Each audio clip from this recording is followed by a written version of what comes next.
Okay, we're in Princess Colliery Park here right now. Let's see. My. It's about 19 Celsius. A little bit of a wind.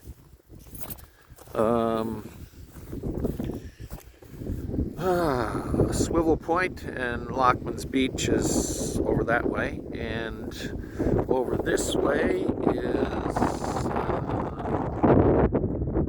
where the open earth stacks were, just off Howell Street.